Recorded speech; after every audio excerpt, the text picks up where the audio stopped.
Shepherd, to yon tall poplars tune your flute.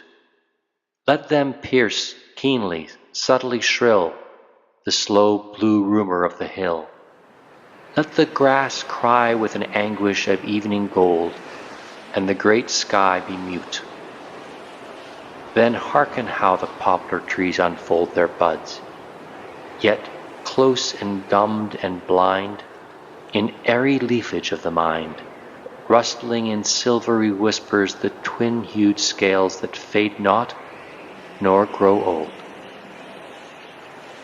Poplars and fountains and you cypress spires springing in dark and rusty flame, seek you aught that hath a name?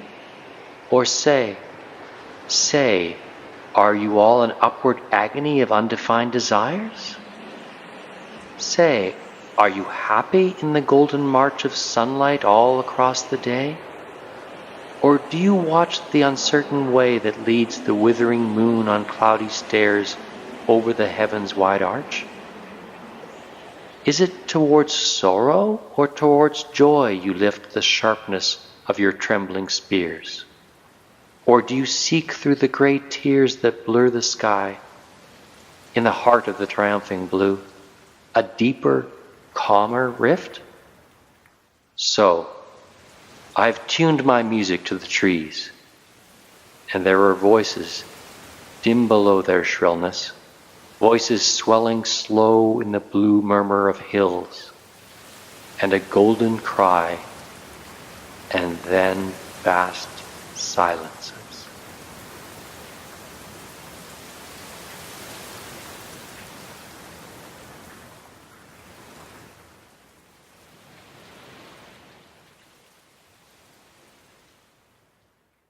Day after day at spring's return, I watch my flowers, how they burn their lives away. The candle crocus and daffodil gold drink fire of the sunshine, quickly cold. And the proud tulip, how red he glows, is quenched ere summer can kindle the rose. Purple as the innermost core of a sinking flame, deep in the leaves the violets smolder to the dust whence they came. Day after day at spring's return, I watch my flowers how they burn their lives away. Day after day. The days pass by, empty of thought and will. His thought grows stagnant at its very springs, with every channel on the world of things dammed up, and thus, by its long standing still, poisons itself and sickens to decay. All his high love for her, his fair desire, loses its light, and a dull, rancorous fire, burning darkness and bitterness that prey upon his heart are left. His spirit burns sometimes with hatred, or the hatred turns to a fierce lust for her, more cruel than hate, till he is weary, wrestling with its force. And evermore she haunts him, early and late, as pitilessly as an old remorse. Streets and the solitude of country places were once his friends, but as a man born blind, opening his eyes from lovely dreams, might find the world a desert and men's larval faces so hateful he would wish to seek again the darkness and his old chimeric sight of beauties inward. So, that fresh delight, vision of bright fields and angelic men, that love which made him all the world, is gone. Hating and hated now, he stands alone, an island point, measureless gulfs apart from other lives, from the old happiness of being more than self, when heart to heart gave all, yet grew the greater, not the less.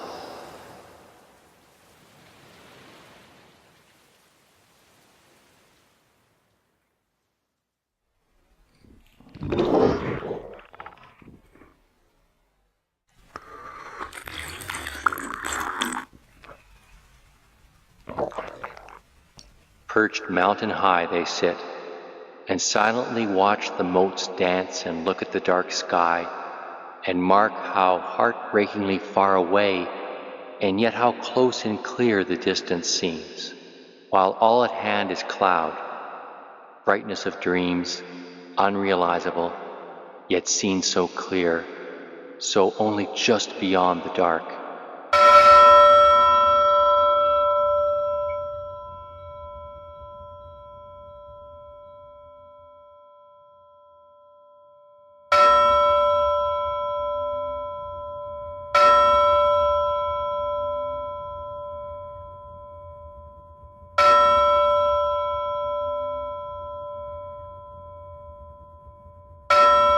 Swiftly deliberate, he seeks the place.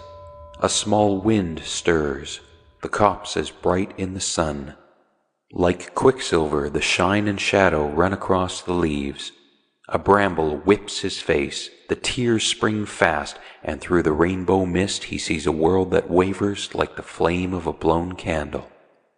Tears of pain and shame, and lips that once had laughed and sung and kissed, trembling in the passion of his sobbing breath. The world a candle shuddering to its death, and life a darkness, blind and utterly void of any love or goodness. All deceit, this friendship and this God, all shams destroyed, and truth seen now. Earth fails beneath his feet.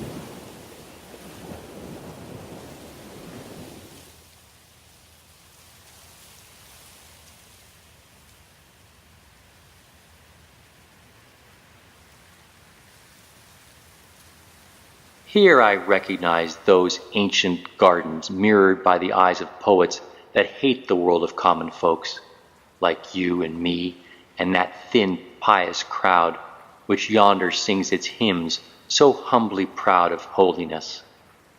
The garden of escape lies here, a small green world, and still the bride of quietness, although an imminent rape roars ceaselessly about on every side. I had forgotten what I had lightly said, and without speech, without a thought I went, steeped in that golden quiet, all content to drink the transient beauty as it sped out of eternal darkness into time, to light and burn and know itself afire, yet doomed, fate of the fulfilled desire, to fade, a meteor, paying for the crime of living glorious in the denser air of our material earth. A strange despair, an agony, yet strangely, subtly sweet and tender as an unpassionate caress, filled me. Oh, laughter, youth's conceit, grown almost conscious of youth's feebleness. He spoke abrupt across my dream. Dear garden, a stranger to your magic peace, I stand beyond your walls, lost in a fevered land of stones and fire. Would that the gods would harden my soul against its torment, or would blind those yearning glimpses of a life at rest in perfect beauty. Glimpses at the best through unpassed bars. And here, without, the wind of scattering passion blows, and women pass glitter-eyed down putrid alleys where the glass of some grimed window suddenly parades, sickening heartbeat of desire. The grace of bare and milk-warm flesh, the vision fades, and at the pain shows a blind, tortured face.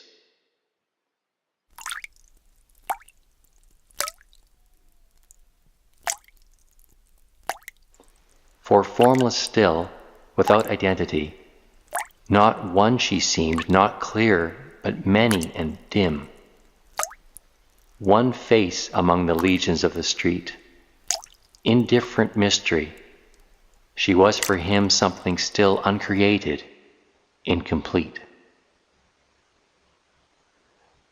Bright windy sunshine and the shadow of cloud quicken the heavy summer to new birth of life and motion on the drowsing earth. The huge elms stir till all the air is loud with their awakening from the muffled sleep of long hot days. And on the wavering line that marks the alternate ebb of shade and shine, under the trees a little group is deep in laughing talk. The shadow as it flows across them dims the luster of a rose, quenches the bright clear gold of hair, the green of a girl's dress, and life seems faint. The light swings back, and in the rose a fire is seen, gold hairs aflame, and green grows emerald bright. She leans, and there is laughter in the face. She turns towards him, and it seems a door suddenly opened on some desolate place with a burst of light and music. What before was hidden shines in loveliness revealed. Now first he sees her beautiful and knows that he must love her. And the doom is sealed of all his happiness and all the woes that shall be born of pregnant years hereafter. The swift poise of a head, a flutter of laughter, and love flows in on him, its vastness pent within his narrow life, the pain it brings, boundless. For love is infinite discontent with the poor lonely life of transient things. Men see their God an immanence divine, smile through the curve of flesh or molded clay, in bare ploughed lands that go sloping away to meet the sky in one clean, exquisite line. Out of the short-seen dawns of ecstasy they draw new beauty, whence new thoughts are born, and in their turn conceive, as grains of corn, germ and create new life, and endlessly shall live, creating. Out of earthly seeds springs the aerial flower. One spirit proceeds through change, the same in body and in soul, the spirit of life and love that triumphs still in its slow struggle towards some far-off goal through lust and death and the bitterness of will.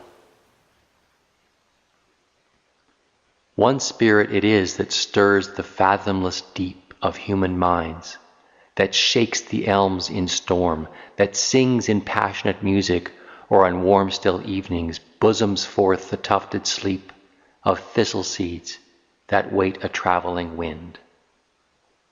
One spirit shapes the subtle rhythms of thought and the long thundering seas. The soul is wrought of one stuff with the body, matter and mind woven together in so close a mesh that flowers may blossom into a song, that flesh may strangely teach the loveliest, holiest things to watching spirits. Truth is brought to birth not in some vacant heaven. Its beauty springs from the dear bosom of material earth.